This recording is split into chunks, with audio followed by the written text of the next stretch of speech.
You do not get an opportunity to knock the rust off when you are a Super Bowl contending team.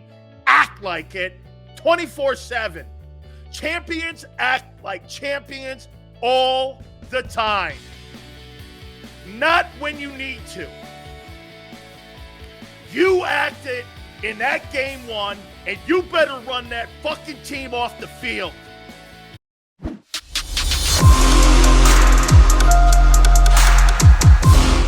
I want to start the show off by doing this.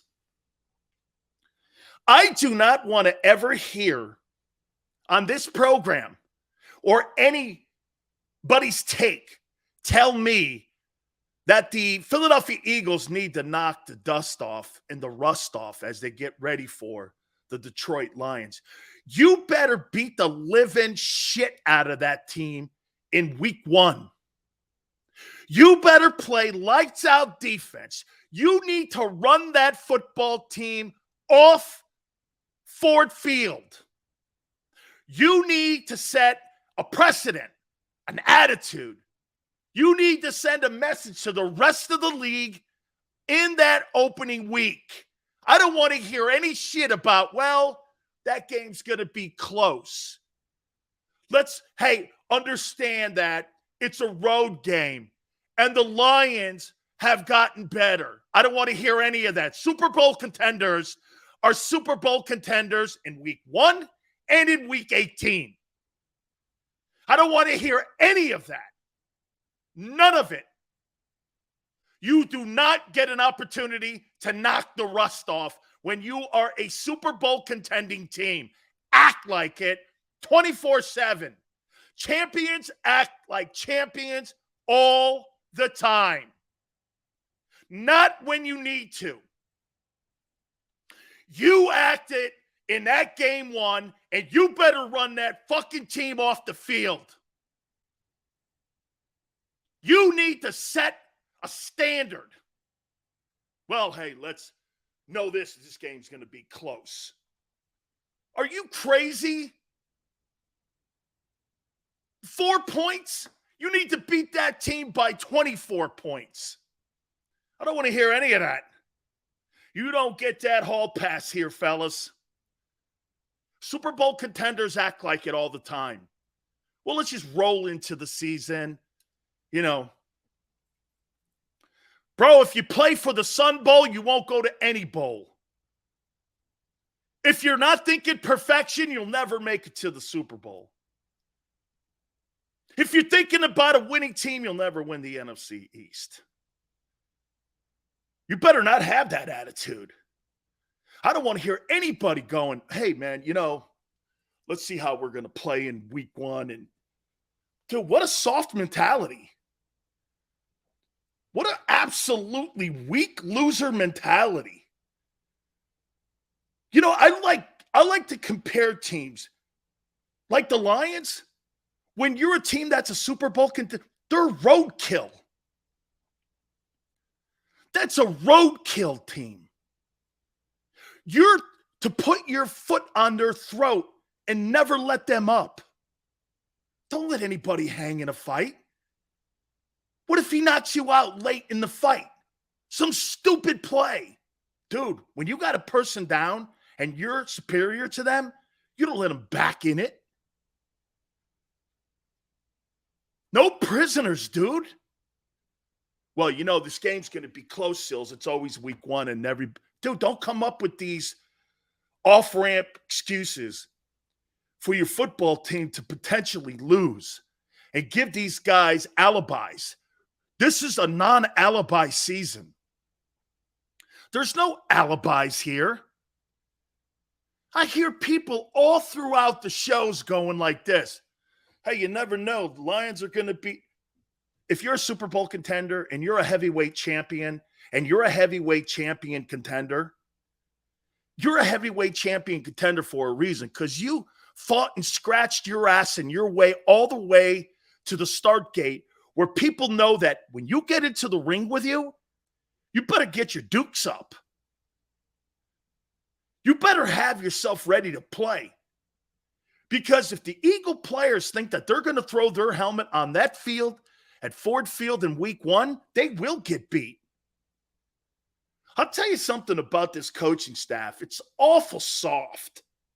Something about it to me. Planting seeds and soft zone coverages, and I don't know, man. The analytics of life. Maybe, again, it's old man Dan talking here. But I don't see meat and potatoes and guts. You know what I mean? Fighting your ass off. You know what I don't see? It's funny. I see Jason Kelce, but I don't see Jason Kelce in the coaching staff. It's just like a bunch of dudes, man, that belong at an accounting firm or something. Well, we'll play this way. And by the way, I was listening to Barrett and all the guys on Sports Take. Jonathan Gannon has all the tools, but Jonathan Gannon is not an aggressive defensive coordinator. He's not an aggressive coordinator. I don't care how many talented people you have on your roster. That's something of a play caller. That's something of a mentality. That's something that when you're a D coordinator, you take control of the game. You think that guy has shown you any way where he's aggressive?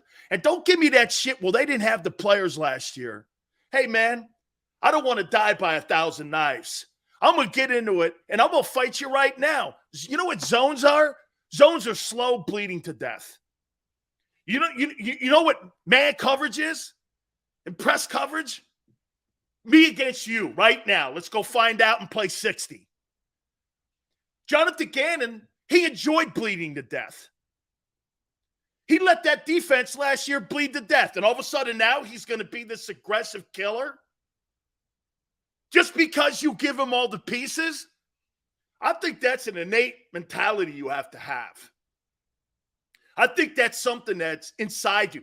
You think Buddy Ryan, you think if he didn't have let me ask you this about Buddy Ryan or Bud Carson or Jim Johnson or any one of them dudes. You think if they didn't have the personnel that they wouldn't come up with a scheme like they did for Hugh Douglas? Remember what they were saying about Hugh Douglas? I was listening to an interview with Corey Simon. And Hugh Douglas was doing shit out there. And you know what Jim Johnson did? He created a defensive scheme that took advantage of what Hugh was doing. And they ended up being one of the top defenses in the NFL because Hugh was doing things that were not in the scheme and were not in the framework of the defense. So he came up with the guy because the guy was not going to follow inside the guardrails. That's coordinating. But he was still being an aggressive guy because he wanted to take advantage of Hugh Douglas's aggressiveness. Come on, man. You really think because you added all these players that defensive coordinator is going to change his stripes? Shit. Give me a break. Give me a break, man. And the way that they practiced, I don't want to hear any excuses when it's week 1, them getting out of the gate slow. You have no excuses here. You have the best roster in the NFC. Act like it. Dude, if I have a power punch, I'm not going to not throw that. I'm going to hit you in the arm, the head, the forearms, the chin, in your chest. I'm going to make sure every time I throw that bomb, you know, don't let me hit you on the jaw, man, because if I do, lights out. Okay? It's aggravating for me to hear that. Well, you know, they may get out to the gate a little slow. Shit. Why did you get all these players on the team and build the roster up? To start slow? Who talks like that? Who in their right mind that's a champion talks like, well, you know, let's see how they get out in week 1. I'd look at that D coordinator and go like this, brother, you better bring the heat and the pain. You better bring it, dog. That guy will lose that locker room quicker than any coach on that side of the ball I've ever seen. Remember Mike Nolan, who was coaching the Cowboys 3 years ago? That Cowboy defense got steamrolled by every team in the league. The entire locker room of Dallas looked at Mike Nolan and went, this ain't it. They bring Dan Quinn in, change the entire environment. You know why? Dan Quinn's aggressive. Dan Quinn believes in putting pressure on the quarterback. Want to hear any shit about that stuff, dog? 11 days to kickoff. You better right the ship mentality-wise. Ray says, when I balled and played hockey, my mentality was, I want to hit you so hard, you question if you want to play afterwards. Dude, totally. You know, there were times in games, Rage, where a guy would come at me and I would just slam him on the ground. I didn't give a shit where the ball went because I wanted him to know, you better bring your lunch pail and have your miner's cap on because you're going to work. This is going to be 60 minutes. You better bring your union card, bro. I don't give a shit about the scoreboard either. I don't care. I'm coming after you. You and me here. That's how you compete. Not this. Well, they make it out slow. Come on, man. Set a precedent. Set a tone. Have an attitude. I mean, how can you have an attitude like Jonathan Gannon and be the defensive coordinator in a city like Philadelphia, Pennsylvania? Blows my mind. Blows my mind. I hear people all day long today talking about, well, you know, he's got all the tools now. Bro, it's not the fact that he's got all the tools. He doesn't have it in him to be aggressive. This guy's a politician aiming to be a NFL head coach. That's what he wants. His objective's not being a good coordinator. He wants to be a head football coach because he sees how easy it is for these guys like Brandon Staley, McDaniel, all these guys, Hackett, all these guys that have limited backgrounds in coaching and haven't come up the right way. Look at Frank Wright. He's had 14 different jobs. Look at Doug Peterson, 14 different jobs. Those guys came up the hard way, like gypsies. Hey, Oak Hole, I don't know if Gannon's a tool or not. I don't know him from a can of paint. All I know is his personality is on his defense every time they take the field. And to me, it reminds me of tissue paper. Tissue paper. Bro, I don't care if you get beat, but don't get beat being soft. I don't want to hear anything, any excuses. The Philadelphia Eagles, hey, watch this. The Jets have excuses. They got a shitty roster.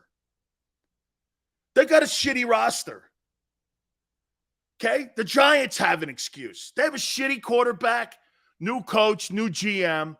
There's excuses at least. Philly, there isn't one.